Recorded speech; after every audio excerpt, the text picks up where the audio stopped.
What if the thing women feel first isn't your age? What if it isn't your salary, your status, or the silver in your hair? What if the most magnetic thing about an older man is something you can't post, can't flex, and can't fake for more than 5 minutes? Because there's a specific tell women notice fast, not in what you say, in what you need. And if you're honest, you felt this from the other side too. When someone's presence is calm, but their eyes are asking for something, approval, validation, control, a reaction, that's the difference. Some men walk into a room like they're here to take. Others walk in like they're already complete, and the room can either join them or not. Today, we're going into 3 unusual stoic traits that secretly make older men powerfully attractive. The kind of quiet pull that doesn't beg for attention. And yes, this wasn't invented on podcasts. This was forged in the minds of Roman emperors and Stoic philosophers almost 2,000 years ago. The minds of Roman emperors and Stoic philosophers almost 2,000 years ago. But listen carefully. These traits aren't dating tips. They're identity shifts. And the third one is the line between men who merely age and men who actually mature. So let's get straight to it. Trait number 1, cultivated indifference. Now, don't confuse this with being cold. Cold is avoidance. Indifference is mastery. Anyone can be distant. That's easy. But cultivated indifference is rare because it requires something most men don't develop. The ability to remain steady while life tries to shake you. Here's how it plays out. A younger man's flight gets canceled. His plans collapse. He gets criticized at work. He feels disrespected in public. And you can see the storm inside him. He reacts. He vents. He gets visibly stressed. He turns sharp, defensive, performative, or needy. Not because he's weak, because he's living with a hidden rule. If the outside goes wrong, I go wrong. But the Stoic-minded man operates with a different rule. He knows the outside world is unstable by default, so he builds his stability somewhere else. The Stoics called it the dichotomy of control.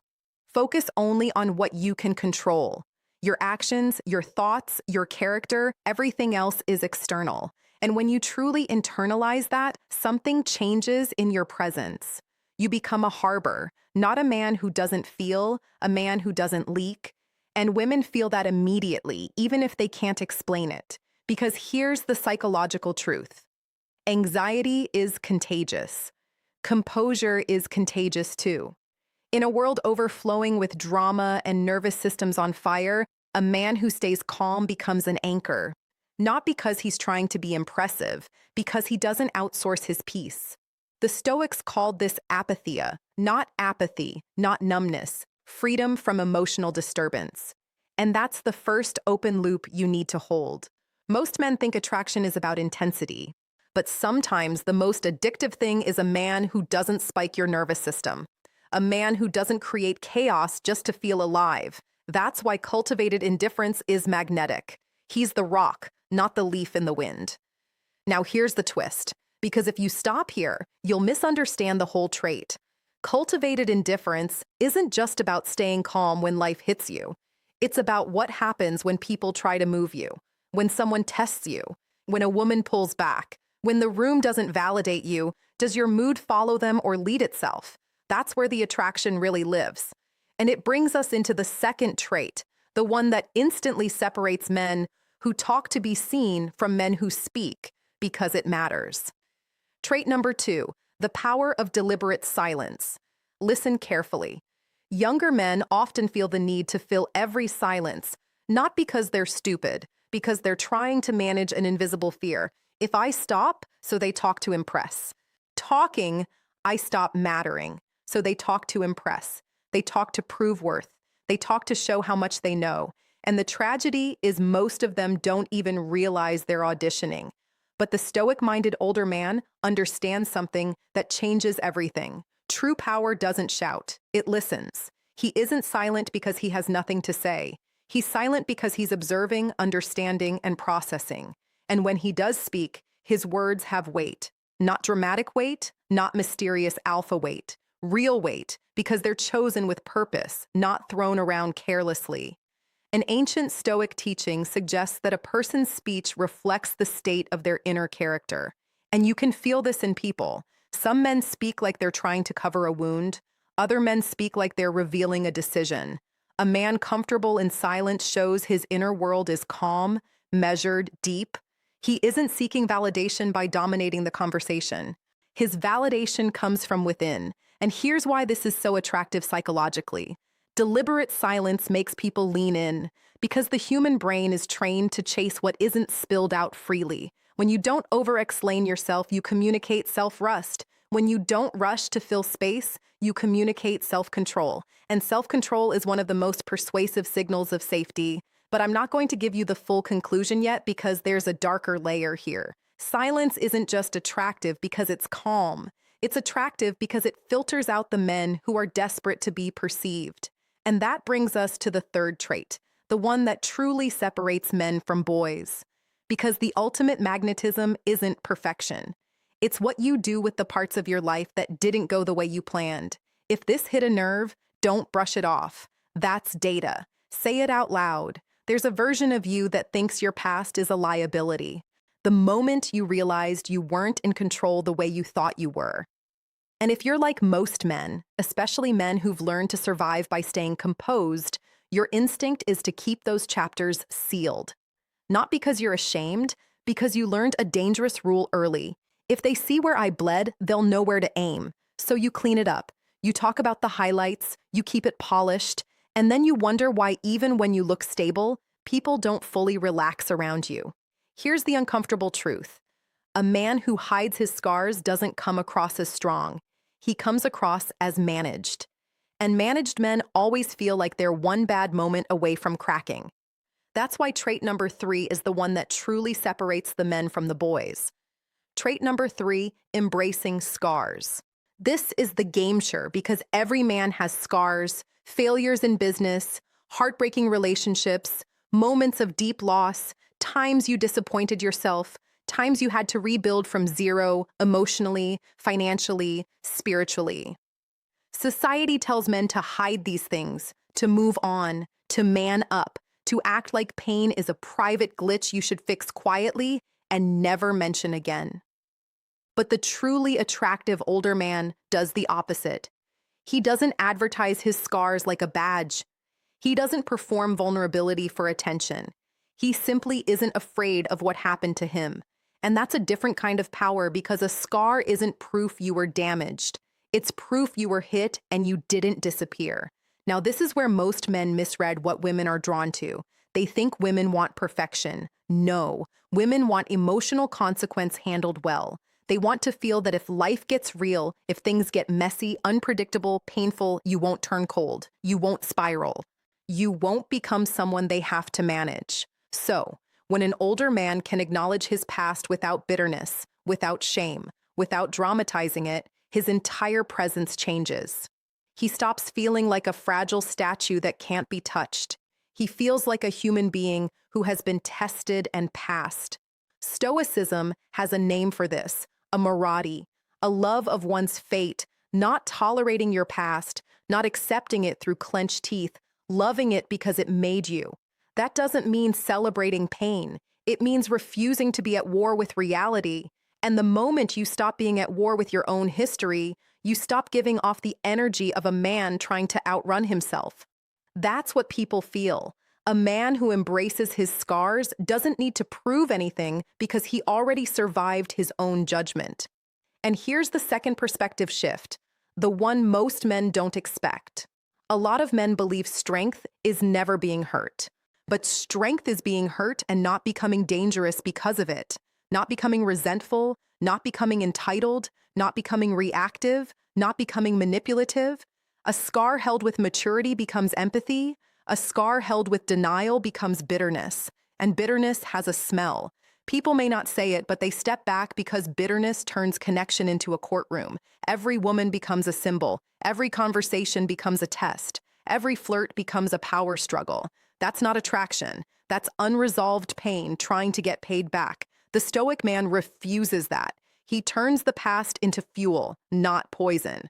A timeless Stoic principle teaches that obstacles often become the path forward, and challenges can lead to growth when faced with the right mindset. That line is not a quote for posters, it's a psychological operating system. It means your setbacks aren't baggage, they're instruction. Your heartbreaks aren't weaknesses. They're what taught you how not to ruin something good when it finally arrives. Your failures aren't proof you're behind. They're proof you have range, and that's why embracing scars is magnetic. A man who isn't afraid of his past is a man who isn't afraid of the future. He doesn't need life to be perfect, to stay steady. He doesn't need constant reassurance to stay present. He's already met darkness inside himself, inside the world. And he didn't turn into a monster. He turned into someone calmer. And calm built from experience is the most persuasive kind. Now hold this open loop with me because we're almost at the point where everything locks together. Cultivated indifference is not emotional numbness. Deliberate silence is not social avoidance. Embracing scars is not weakness. All three are forms of self-command. They tell the same story. This man doesn't need the world to behave for him to remain solid. And if you've ever felt like you were trying to be confident, trying to be attractive, trying to be respected, this is why it felt exhausting, because you were trying to manufacture what Stoicism teaches you to become. Stoicism teaches you to become. If you've made it this far, you're probably not the kind of man who wants to learn lines. You're the kind of man who wants to move differently. Because the truth is, women don't fall for traits the way men imagine. They don't sit there ranking you like a resume. They read something faster. They read your inner posture. And the three Stoic traits we've been talking about, cultivated indifference, deliberate silence, embracing scars, are not separate tricks. They're three signals of one identity, a man who is not emotionally for sale. That's the quiet power. Now here's the first reframe that usually flips a man's mind. Most men think magnetism is about standing out, but Stoic magnetism is about not needing to stand out. It's the absence of grasping, the absence of performance, the absence of that subtle pleading energy that says, please see me as enough. And the moment that disappears, you don't just become calmer, you become harder to manipulate, harder to shake, harder to read as needy. That's what people call presence. Cultivated indifference means life doesn't get to yank your nervous system around. So when plans fall apart, when people misread you, when something doesn't go your way, you don't leak frustration into the room, not because you're suppressing it, because you've already made your decision. I will handle what's mine. I won't wrestle what isn't. That single decision changes how a woman experiences you because she isn't bracing for your mood, she can relax, and relaxation is where attraction actually has room to exist. But here's the open loop most men miss. Indifference is not the calm you show. It's the calm you have when nobody is watching. That's why it's so rare. Now add deliberate silence. Most men talk to manage perception. They explain, they qualify, they overshare, they fill space. And the reason they do that is simple. Silence makes them feel exposed. So they talk to cover the exposure. But men who stay silent, men who can pause, look, assess, signal something almost primal. I don't fear the gap. They're not rushing to be liked. They're not rushing to be understood. They're not rushing to prove value. They're listening because they can afford to. And when they speak, it lands. Not louder, cleaner. Now here's the second reframe. This one is uncomfortable. Silence isn't attractive because it's mysterious. Silence is attractive because it shows self-rust. A man who trusts himself doesn't chase agreement in real time, and women feel that as stability. Finally, embracing scars is what makes the first two traits real instead of performative. Because yes, anyone can act calm for a moment. Anyone can be quiet if they're trying to look deep. But scars reveal what you're made of when life stops cooperating. A man who embraces his scars isn't trying to hide the fact that he has lived. A man who embraces his scars isn't trying to hide the fact that he has lived. He doesn't romanticize his pain, he just doesn't flinch at it. And that does something powerful to how people perceive him. He becomes emotionally predictable in the best way, not boring predictable. meaning he won't punish you for reality. A man who has integrated his past doesn't need to weaponize the present. He doesn't need to control outcomes. He doesn't need to dominate conversations. He doesn't need to be warped to feel secure. So when you put all three together, here's what you get. A man whose calm is earned, a man whose words are chosen, a man whose history is integrated. That's not attractive. That's magnetic. Let's say it plainly. Most people are walking around in quiet emotional debt. They want attention to regulate their insecurity. They want admiration to stabilize their identity. They want control because uncertainty scares them. So when they meet someone who is not asking for emotional payment, someone who isn't trying to take reassurance, take status, take validation, their nervous system feels something it rarely feels, and relief is addictive. That's why the stoic older man draws people in without a word, because he isn't chasing energy. He's holding it. Now, before you turn this into a checklist, one last perspective shift. These traits aren't something you perform into existence. There's something you remove your way into. You remove the need to be seen. You remove the urge to fill space. You remove the shame around your past. And what's left is you clear, quiet, unshakable. Men who notice patterns instead of reacting change their entire social reality. Men who don't explain themselves for approval start speaking like every word costs something. Men who can look at their own scars without flinching stop fearing anyone else's judgment. If you understand these three traits, you don't walk into rooms hoping to be chosen. You walk in already chosen by your own standards. And once that clicks, you stop trying to be magnetic. You just become the kind of man people feel safer standing near. If you're still here, you're not looking for confidence. You're looking for the kind of internal quiet that doesn't need an audience. Because the real shift isn't that you become calmer. It's that you stop needing the world, women, strangers, outcomes to confirm that you are. And this is where most men subtly lose themselves. Not in big failures, not in dramatic mistakes, in tiny moments where they reach for something they don't admit they're reaching for. A reaction, a softened face, a little extra warmth, a sign that they still have influence. Men who don't notice that reach will call it flirting or charm or putting yourself out there, but men who do notice it realize something colder and more accurate. Sometimes the need for connection is real, and sometimes it's just a hunger to feel powerful. Again, that distinction is everything, because women can't always tell what you want, but they can always feel whether you're free or whether you're trying to feed something through them. Here's the first open loop I want to plant and hold for a second. You already know what it feels like when someone is nice, but it isn't clean. So ask yourself quietly, honestly, have there been moments where your calm was actually a strategy? Not malicious, not creepy on purpose, just managed. And if the answer is yes, that doesn't make you broken. It means you were operating without the full picture.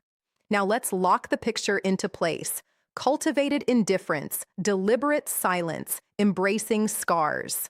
When these three traits become real inside you, something strange happens. You stop negotiating with life. You stop bargaining with reality. Like, if I do everything right, I'll be rewarded with affection. That mindset is the beginning of neediness. That mindset is the beginning of neediness. Stoicism replaces it with something cleaner. I will act with virtue. I will carry myself with discipline. I will handle my inner world. And I will let outcomes reveal themselves. That's not resignation. That's sovereignty. And sovereignty reads as safety. Now, second open loop, because this is where the brain wants resolution. Why does a woman often trust a man more when he doesn't push for trust? Why does interest feel better when it's offered with no leash attached? I'll answer it, but not yet. Hold it. First, I want you to notice the pattern behind magnetism. A lot of men think magnetism is what you add. Better stories, better clothes, better lines, more charm. But the most magnetic older men usually have one thing in common. They subtract what makes people tense. They subtract emotional pressure. They subtract the hunger to be validated. They subtract the urge to control perception. And what's left is a man who doesn't feel like a project. He feels like a fixed point. That's the quiet power you're actually after. Here's the answer to that open loop. When you don't push for trust, you're communicating you can survive without it. Not because you don't value connection, but because your identity isn't dependent on being approved of in real time. That is what makes your presence feel safe, because safety is not nice. Safety is predictability. A woman relaxes when she senses if I say no, he won't punish me. If I don't perform back, he won't collapse. If I disappoint him, he won't turn sharp. That's the whole game. Not seduction, self-regulation. Now, third open loop. This one is personal. If you remove the need to be seen as impressive, what would be left of your personality? Not your achievements, not your resume, your actual presence. That question can make a man uncomfortable, because some men realize they've been performing competence so long, they forgot what stillness feels like. But men who can face that question without flinching are the ones who graduate into something rare. They stop trying to be chosen. They start choosing how they show up. You won't feel more confident in a loud way. You'll notice it in small, almost invisible behaviors. You won't rush to feel silence.